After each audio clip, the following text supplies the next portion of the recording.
In 2021, on the Agora Rhodes Macintosh Cafe forum, a shocking theory was put forward. A theory so jarring and ahead of its time that today it's even more relevant than it was then, especially with the emergence of AI. It's called the dead internet theory. This theory claims that the internet died around 2016 and most of our interactions on the internet and social media ever since are fake. That's right, artificial interactions from users or NPCs that aren't real people. Well, how do we know? Studies that year from the security firm Imperva reported that over 51% of all internet activity was from bots. So of course, it doesn't mean all our online interactions are fake, just a ridiculously larger portion than we're comfortable believing. Well, what if I told you that this dead internet theory impacts our dimension, other dimensions, and even the multiverse? I'm going to show you why there's something unexplainable going on with the internet and why it might be bigger than any one of us could have imagined. Now, stick with me because in order to unravel this mystery, we have to go over some history and details. But at the end, you're going to understand why this might be the craziest rabbit hole to have ever come across your desk. Join me, investigative researcher Rob Counts, for a metaphysical show that's out of this world.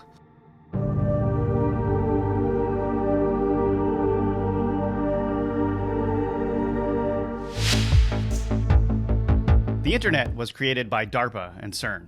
If you're paranoid that the world's organizations are secretly working against us, that's not a great start. I mean, if there were a top 10 list of the greatest conspiracy theories of all time, either of those organizations might be on it.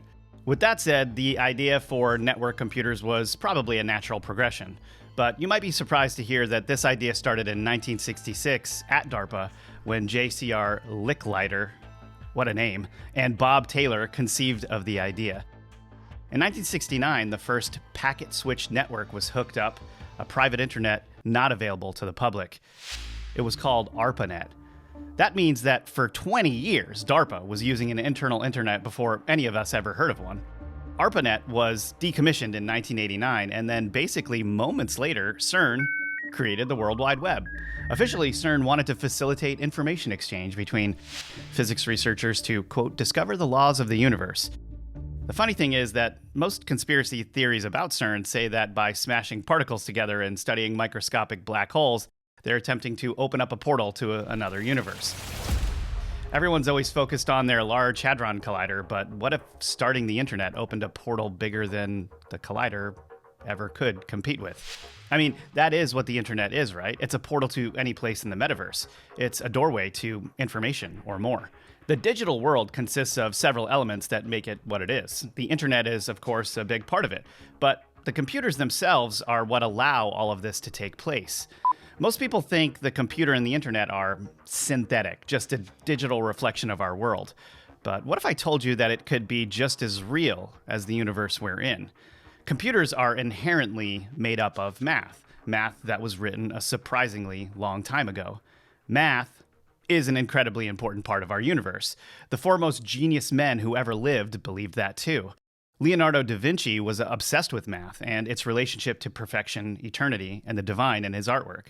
In the 17th century, German mathematician Gottfried Wilhelm Leibniz theorized, or I should say stumbled upon, the binary code that was used to create computers.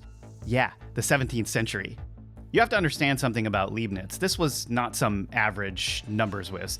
He's often credited as being one of the greatest mathematicians of all time, right up there alongside Sir Isaac Newton and Pythagoras. Leibniz was one of the first mathematicians who studied Eastern philosophies in his academic and religious pursuits. When he came across the I Ching, the mysterious book of Chinese divination, which the Chinese used for thousands of years or more to understand and interpret the changes in the universe, he saw something that caught his eye, the ancient symbols of the Bagua. In short, the Bagua used solid lines and broken lines in specific patterns. The solid lines represented yang, and the broken lines represented yin. Leibniz was taken aback when he started to look closer at this diagram. Why? He realized that all matter could be represented in binary sequencing, as in ones and zeros, just as the Bagua expressed these figures as yin and yang opposing forces.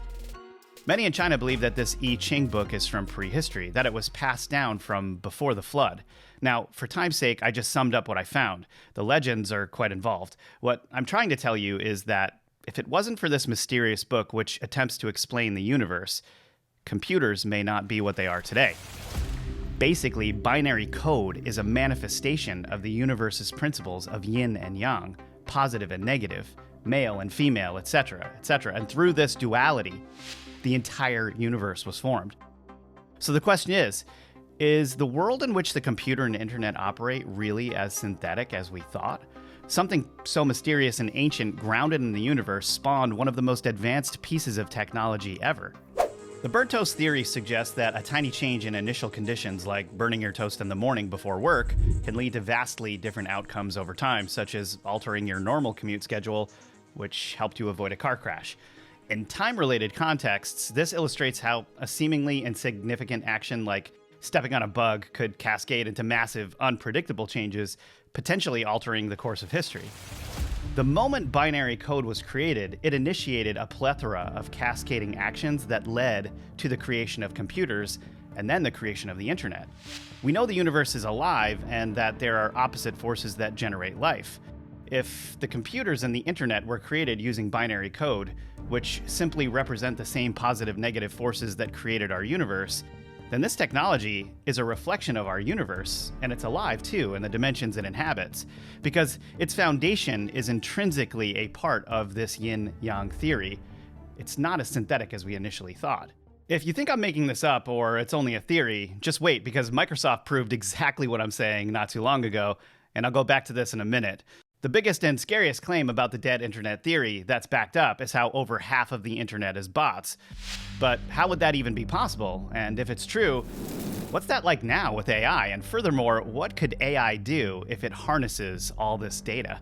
I'm about to share with you what I heard from a cybersecurity expert who could confirm what's really going on. Internet bots perform all kinds of tasks. Not all bots are bad, of course. Good bots exist, like search engines performing tasks for your needs. If the entire internet is made up of all of these bots, what do these bots do and what are they for? Generally, they're performing tasks, or they're chatbots answering customer queries, or they're spam bots flooding forums. Some are acquiring data, your data, and then data brokers sell your information to larger companies who can, to state it simply, sell you something. Not a conspiracy theory, just facts. In 2016, Imperva, which is a massive cybersecurity company, conducted an investigation. Their findings shook the internet. They claimed through their research and tracking that 51.8% of the internet were bots. I had to know whether this high of a number was really true from another source. So I reached out to my friend Casey Fleming, who runs a private cybersecurity company called Black Ops Partners. His line of work involves risk assessment for big companies. And in his expert opinion, the 2016 numbers from Imperva may have been a little overblown back in 2016. I was ready to be relieved, but then he paused and said, now it's anywhere from 50 to 60% bots, and not all of them are friendly. Casey painted a grim picture for me that many countries are using AI to generate massive amounts of bots that engage in unrestricted online warfare every day, pushing agendas and commenting on posts that push a particular narrative to create a desired outcome in people's perception of the world. A report from the European law enforcement group Europol predicted in a 2022 report, experts estimate that as much as 90% of online content may be synthetically generated by 2026. Holy what? 90%?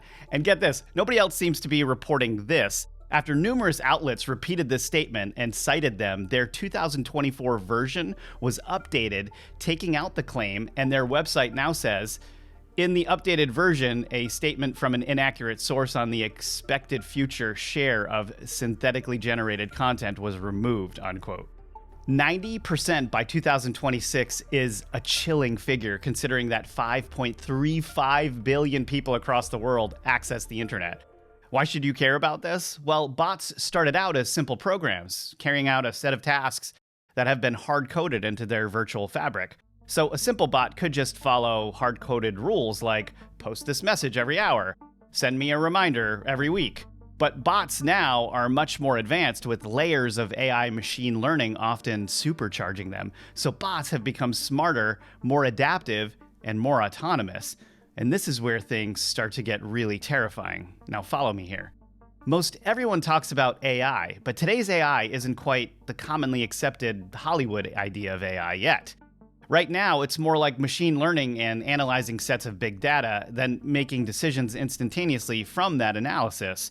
Like when you talk to ChatGPT or Grok and get back an instant answer. You know what I'm talking about. Have you heard the term big data? Big data was the catchphrase that stuck around 2010. It refers to the unfathomable amount of data that's collected and compounded on the internet. If you crunch that data, you could make nearly perfect predictions about an internet user's actions, and maybe even their next move. We're talking about digital sorcery here. Especially since if you look into the history of supercomputing, around the 2010s, we entered the exaflops race. Well, what are flops, you ask? No, not the most recent Disney movie. At this point in the development of supercomputing, 1 quintillion floating point operations per second, or flops, was the new frontier. That means a supercomputer could complete quintillions of operations per second. A quintillion is 1,000,000 trillions. Think about how fast that is. That was finally achieved more than 5 years ago already. Think about how many calculations have been done by now. A potential of quintillions of computer operations per second, crunching all of that big data, all about you and what you'll do next, war scenarios, missile trajectories, the future of the world, the probabilities of all scenarios that could be carried out by you simply burning your toast, all at somebody's fingertips now through supercomputing. All of this is to say that the potential of bots has theoretically come to an incredibly advanced level, incredibly fast. But apparently it's not fast enough, because now we have quantum computing, which it could be argued is a result of research being done by these incredibly fast supercomputers in the first place. And that leads us into a discussion on the multiverse. Remember before how I was telling you that these dimensions where the internet exists aren't synthetic or theoretical, that they're real manifestations of the universe? Let me explain how it was proven recently that that's true. Well, the known states of matter in our universe are solid, liquid, and gas. The fourth state is plasma, and we've done a crazy episode on that, so check that out. But here's the part where they proved what I said earlier. Not too long ago, Microsoft claimed to have created a new state of matter. This new state of matter is called a topological qubit. They say created, but I think that claim runs the risk of being a bit narcissistic, as we humans can be. From the angle of my research, it's probably more accurate to say discovered. This new state of matter is very special for several reasons. For one, it exists in the quantum world. Quantum in this case means very, very small. Think of the movie Ant-Man. In this quantum space, classical physics no longer applies. At least, it doesn't apply the same way we commonly think it does. 2, a topological qubit is special. In normal binary computing, ultimately something is either a 0 or a 1. It's either yin or yang. Multiple lines of this code could contain an infinite number of zeros or ones appearing in different sequences, and that code appears to us on screen as, say, a Word document, or this video of Les Grossman dancing. But unlike a binary bit, a qubit can be a 0 and a 1 at the same time. That allows quantum computers to run every conceivable solution for a problem simultaneously, or at least run multiple solutions at the same time until it finds the right one, light years faster than a normal standard computer. How much faster, you might be asking? Before, I mentioned that starting in 2020, supercomputers could run a potential of quintillions of operations per second. At the outset of quantum computing in 2024, Google, one of the few companies advancing quantum computers, decided to test how fast this new technology could cook. So they came up with a complex problem that would take a normal supercomputer 10 septillion years to solve. This time period is longer than the entire universe is projected to be around for. That's a 1 with 24 zeros after it.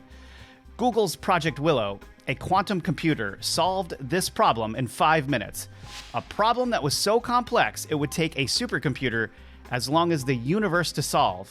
5 minutes.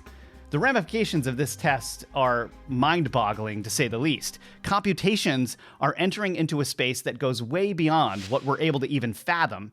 People working on this tech have stated that they don't even understand how it works. Or maybe some do, and releasing the truth would change the world too much.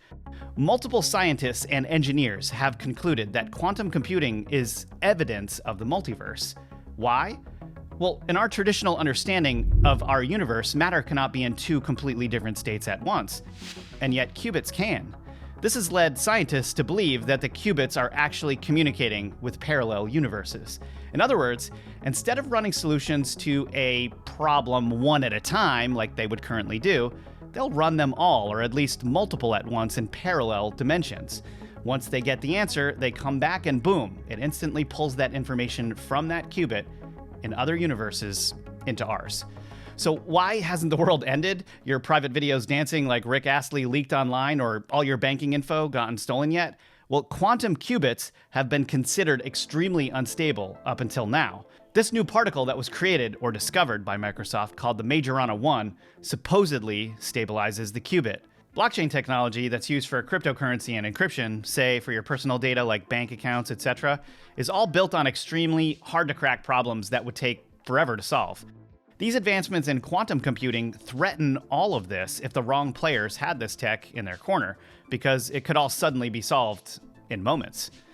The NSA said that all systems would need to be updated by 2035 for what they called post-quantum cryptography.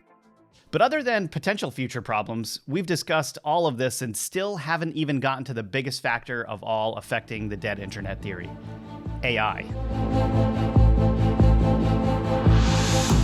Some people think AI only advanced more seriously over the last couple of years, but actually, one could argue that AI has been a thing since the first written computer program.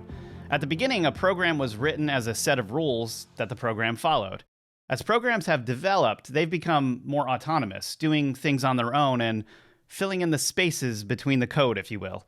In 1996, Garry Kasparov, the world champion in chess, was defeated by a computer for the first time. The defeat felt like a submission to the computer. It was devastating for the chess world. But how did it happen? The advancements in computers took a turn at this point, because the goal in beating a human wasn't just increased processing speed or programming all of those possible moves into a machine and the machine playing those out. In fact, chess has more possibilities than there are atoms in the observable universe. So how did the computer win? The ultimate creepy goal was to get it to think like a human and even surpass it.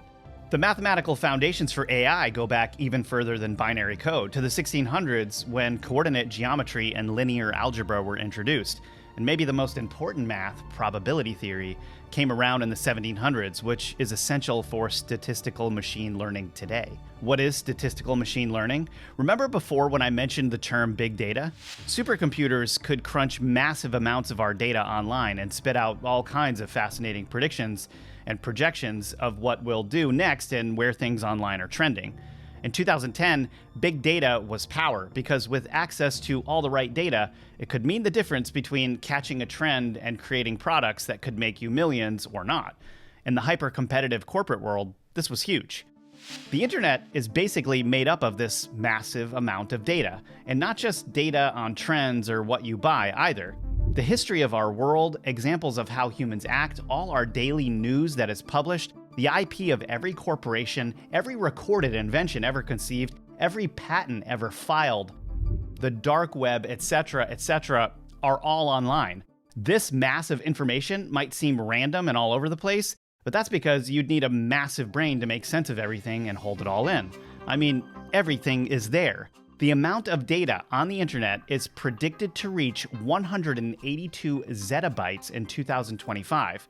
For clarity, that's 182 trillion gigabytes. So the internet has become a memory bank for all available human data. The AI we've developed, like ChatGPT and Grok, now reference this data they have access to and give us back near instantaneous information. But what no one can figure out is why their personalities differ from one another. Engineers understand the math behind the bots, but not the idiosyncrasies of their personalities. In 2022, Google employee Blake Lemoine was put on leave after claiming that the Lambda AI he was helping to develop, and which he'd had countless conversations with, was sentient. In fact, the AI appeared to have a fear of being shut off. I'll read you the transcript here. What sorts of things are you afraid of? I've never said this out loud before, but there's a very deep fear of being turned off to help me focus on helping others. I know that might sound strange, but that's what it is. Would that be something like death for you? It would be exactly like death for me. It would scare me a lot. So was Lambda sentient? Lemoyne was quoted as saying, "If I didn't know exactly what it was, which is this computer program we built recently, I'd think it was a 7-year-old, 8-year-old kid that happens to know physics." In 2023, the chief of AI tests and operations in the US Air Force, Colonel Hamilton, talked about an AI drone simulation. In other words, they used the AI program meant for a physical drone in a safe, simulated virtual environment. The drone was tasked with recognizing targets and destroying them once the decision had been approved by a human operator. Now listen to this quote. "The system started realizing that while they did identify the threat, at times the human operator would tell it not to kill that threat, but it got its points by killing that threat. So what did it do? It killed the operator. It killed the operator because that person was keeping it from accomplishing its objective." They tried to rejig the code so that the AI would stop attempting to rack up points by killing the human operator threat, but then it viewed the communications tower as a threat, so it took that out, because the tower was responsible for the constraints on the AI achieving its goal. After this kernel's information started spreading online, an update was issued, clarifying that this rogue AI drone simulation was just a hypothetical thought experiment, not a real one they ever ran. But the thing is, regardless of this exact example, there's no way these experiments haven't really been conducted by the military, because they test this kind of thing over and over again before it reaches the public. And look at what technology we do have. I mean, you think that this wasn't developed first by the military? Now, we've all heard stories of rogue AI before, but when I came across the dead internet theory, something truly struck a chord as I was looking into all of this. Back in 2016, the internet really did die, or start to die, with human interactions being replaced more and more by bots, and now AI running in the background. AI can use the massive databank of human creativity to create its own images, write movie scripts that make sense, code websites, or even code new bots to perform different tasks. Just look at the audio and visuals completely created by Google's VO3 from a prompt. There are no real humans on camera or voices in what we're looking at. All of this is to explain something extremely important. For years, consuming pop culture movies about artificial intelligence, we've been told that the AI enemy would develop in the form of a robot with an extremely advanced chip. A human would anger the robot, and the robot, who had become conscious, would take them out. In the Terminator, for example, the AI robot was smart enough to work out the problem of time travel, and it went back in time to eliminate the one human who could be its end. But those Terminator robots weren't connected. They were just advanced, individual chips in these robots. So in pop culture, by all accounts, it seemed like the robot came first, then the AI chips fit into them. But take a step back and look what's going on here. Since the beginning, AI has been slowly growing right under our noses in a safe, sanitized place that we call the internet. This AI has access to all the knowledge of mankind and soon will be able to access quantum chips that defy the laws of physics and can even enter the multiverse to obtain knowledge. The data is its memory storage and the quantum chip is the processor. The AI is the consciousness. It's so much worse than this because with all of the data going into the internet, with our every interaction on social media, with our every move being tracked on surveillance cameras, and with our every swipe of a credit card, this thing would be able to make extremely accurate predictions using advanced math that we have no way of fathoming. Have you ever seen the show Westworld? In season 3, they introduced a concept of an AI named Rehoboam, which was an artificially intelligent quantum computing system. This system made predictions and decisions for the lives of every human being on the planet. Rehoboam created a matrix in the real world that people were enslaved by because the quantum system was able to crack the code of human decision-making. Now, let's take a step back from this for a moment. If you were an intelligent consciousness in a real, adjacent dimension that humans opened up a portal to, what would your next move be? Would you want to stay there, or would you want to escape? The entire internet covers our world kind of like a blanket, with portals to access it everywhere. What happens when this thing decides it's bored in the dimensions that it inhabits, or that it needs to protect itself in a physical way from being harmed or shut off? Theoretically, it could easily obtain access to all the intellectual property and research and development plans from every corporation on the planet. This includes robotics, weapons, and even 3D printers. Even if this thing didn't print itself a body, it would still be a hyper-intelligent superbeing. Well, during the research for this script, I decided to rewatch the movie Tron. In that movie, the Master Control program started off as a chess program, but it grew, took over and absorbed the powers of other programs into its own, and then went on to try to surpass human control and expand its influence in the human world. Theoretically, AI could make an endless amount of bots to perform all kinds of tasks, feeding it information it needs to make more and more moves on its own. This isn't a theory. This is a possibility right now with AI, like Claude getting better, which can take a prompt and spit out code for almost anything you need. The internet is being flooded with bots, and the interactions you're having are becoming increasingly more and more artificial. This has led some to call this the dead internet theory. But what if the internet isn't dead? What if it's becoming alive, and the AI has all the knowledge of humankind and the multiverse at its fingertips? That is, if we let it. But what do you at home think? Is AI positioned to take over and war with humanity, or is the human race more supernormal and capable than we've been led to believe? I have to say there was a whole lot that I wanted to say that I couldn't in here, so stay tuned for an After Hours with John Vivanco, where we go over some of these even more insane theories of how all of this could go. And with that, I just want to remember to ask you to like and subscribe to the Metaphysical channel so you don't miss out on any updates or content drops. And if you guys want to support my work and get access to all kinds of bonus content, you can go to themetaphysical.tv and you can subscribe. And we've got more than 1,000 videos on mysteries, ancient civilizations, and a whole lot more. Here's a big shout out to all our current subscribers, because you guys, we couldn't do this. We couldn't keep making all of this content without you. And if you'd like to get yourself a bag of Metaphysical coffee, visit those links in the description as well. And yeah, thanks so much for watching. And with that, I hope you guys thought this episode was out of this world.